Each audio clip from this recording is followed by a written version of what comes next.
তার সাথে আমার সিনেমা নিয়ে বহু আগে থেকেই, অনেক আগে থেকেই অনেকবার তার সাথে আমার একটা সুন্দর সম্পর্ক, একটা হৃদ্রতা আছে।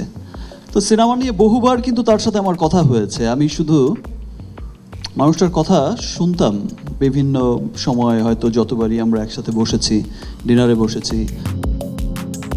অবশেষে কোরবানি ঈদে একসাথে সিনেমায় ফিরছে শাকিব অপু। এক ইন্টারভিউতে বিষয়টি নিশ্চিত করেন শাকিব খান নিজেই। তিনি আরো জানায়, প্রায় 10 বছর পর আমরা একসাথে সিনেমা করছি। অপুর সাথে কাজ করতে আমার খুব ভালো লাগে। আমার কাছে মনে হচ্ছে আমি আবারও সেই পুরনো দিনে ফিরে এসেছি। বলা যায় না, আবারও যদি অপুর প্রেমে পড়ে যাই। আমার কিছু ছবি ছিল যেই ছবিতে অন্য হিরো ছিল, তার রিপ্লেসমেন্টে আমি এসেছি। খুব বিষয়টা হচ্ছে কাজটা কেমন হয়। অপু নিজে থেকেই করতে চাইনি বিষয়টা, ও চেয়েছে নতুন ভাবে আবার নিজেকে প্রেজেন্ট করার জন্য। ইটস গুড, অনেক ধন্যবাদ তাকে, যে চিন্তা করছে এত কিছু ভাবছে। যে একটা মানুষ, সিনেমা তো অনেকেই বানায়।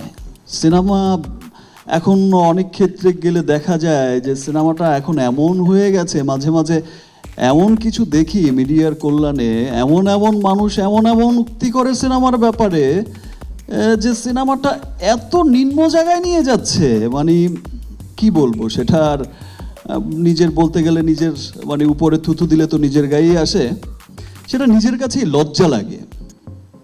কিন্তু গর্ব লাগে তখন, ভালো লাগে তখন, যখন আবার কিছু মানুষ সত্যি সত্যি যদি তারা আবার একসাথে কাজ করে তাহলে খুবই ভালো হবে।